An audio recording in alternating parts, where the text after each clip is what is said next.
Hiche project hi chomalangin ga ave masaleu hen Nausen Vop ngaitalou Nausen sim na artificial worm kisim do ta hin hizong chu idei le ina jong ki koi thei chule Nausen jong apin masanga apin nunga amel put ding dan ata sam chan ding dan idei dei langa customize ball thei hi chule easy worm kiti ekto life akona project hi tu adinga hin internet in hung viral jing tan hi BemTv video hin nabonan chibai kahin bole nausunat kiti hinat ha sa pen ahin hole khabu ho zat tam ta jong khonunga tho ha sading ki sei ho jong hi nausunat to te ka na jong ki pilewa hi hebang hin hichi a hi ek to life project nga hin idea a omin nutshell sunga nausen kizila pin sading ti thu he tu le tu a internet na trending thlajinga hi hichi thu hi sei diu le thiam po min thang ta baba wanga in thu an sei chan 2023 adinga ahunglung ding thu an sei hi ama akona he thu an ki sei dan hi le 2023 zo ting le nausen jong mi him banga ata ta banga mi him hi wanga mi him oya ping ta loading le ma ki sim thu ding he tai ati chu tu a he ahung vai thun lo mong wangin a concept a che do ta ne he hi project la project lamdang khat hi project hi immediate plan wang a hi poi Berlin based producer a hi in filmmaker chule science communicator Hashem al gaili kitipa hin a concept hi hin po do hi to thanin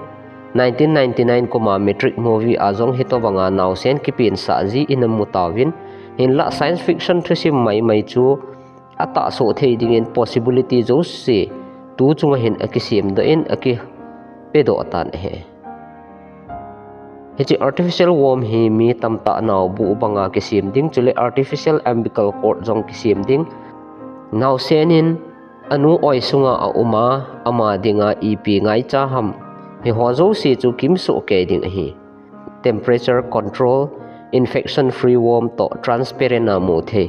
chule artificial umbilical cord oxygen le nutrition kipi na thei dinga artificial amniotic fluid jong tengle precisely hormones iza kai naw bu a zo si sim thu hiding chule nausen hin anu oi sunga a jong le hin ane a umin hi jo he ane thei ho kisan ge hi kisim thu ding a he ata ta banga kisim ding a he chule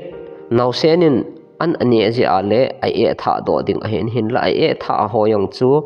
atha do ki hi jong le hi bailam ta su theng thei dinga jong uma hi bioreactor ki koi ding hi chi akona chu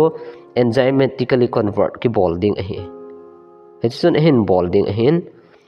nausena dia panne khat hung hi kit ding tho he nausen dinga speaker neu cha jong ding naw oila jong na sa brain development jong chu anu oi sunga pe na ki bol ji banga na bol thei ding hi nausen vital information ho jong pot screen a jong namu ding chule hi chu pot manglowa jong chu mobile app ma ko na thei dinga ki sim ding he tingle live hd version hi pot na ko na jong ki muting hi in na dele vr headset na 360 video a jong na vet thei ding hi chichung chu na chun nausen hi customize thei hi nausen akizila ko na alet chana skin tone eyes color physical height ata sa chiting ne nu me ham pasal ham jong na ki sim thei ding hi ho chu ne dei da na ki customize thei hi chule hi chi anui zat le hunglut na khat jong na lain hi chu ipi ham iti a hi le nausen ahung cha a hi le haptic suite jong umin armor banga na ki a le easy worm sunga nausen chat jong le na oya chat banga na het na lai ding hi nausen ahung cha jong le na het thei ding akidang thowin he chule bailam ta hi chi ekto life easy worm pot hi na daily ina jong na ki koi thei ding electric plug to su to the hin chule ups battery backup jong ki koi tha ding hi he dia pha chu concept ma hin Hashem al gaili hin adei lam chu nu me tam ta naw nei thei lo case tam ta ho dinga chu bai lam thei di ham he chu ki bol le atia decision hin sim hin chule he to bang topic ho hi positive thought nei ma bo event diu hi ahi lo wa le argument dinga hi wang hen boina tam ta jong asu the I het diu khat chu where there is light there is also shadow kiti hen pathin na chu melma thanina vai pu na zong tha ding he thilzo si in mai ni ani ti to positive ta angai tu di zo he kon khan in 666 to po ahin sei man vin YouTube video ho zong tam ta zong inamu pe pe diu kata san he hin la ke man 666 a angai tu ho ko ma ka sei num che hi le i ma cha against na thu sei hilovin Christian hi hen Muslim hi zongle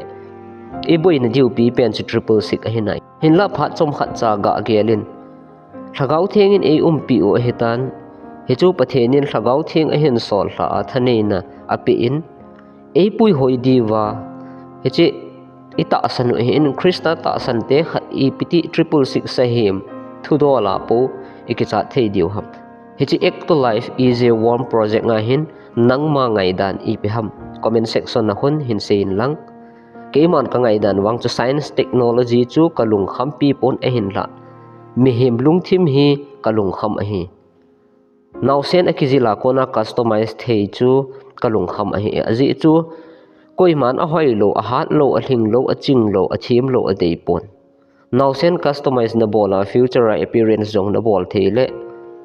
akum hrin ting le hal banga khu hung hat ding hung lien ding chu ting le Einstein banga jong ching ding Bruce Lee banga i malang zo se a hung perfect dinga chu na naw chu ne ke sim ding a he hin la hi chima sanga chun mi him hin kho dinga boina thei hung hi ding a hi ati yong na ke het do ngain a cheng chile a sei dingen a thu he sawa saw hin hi ho chu sei daw hi ti ve keima ngai da na wang hi che hi mi him kon khat dinga phanan te hin la mi him dinga ti zat ta khat wang a hi na comments ungei ta ta hole na ngai lut nau ji in kakipana simjoulou kahin phonge ka video hung kit ting le ki moto kit taute he chika adinga chun na bonun mangpha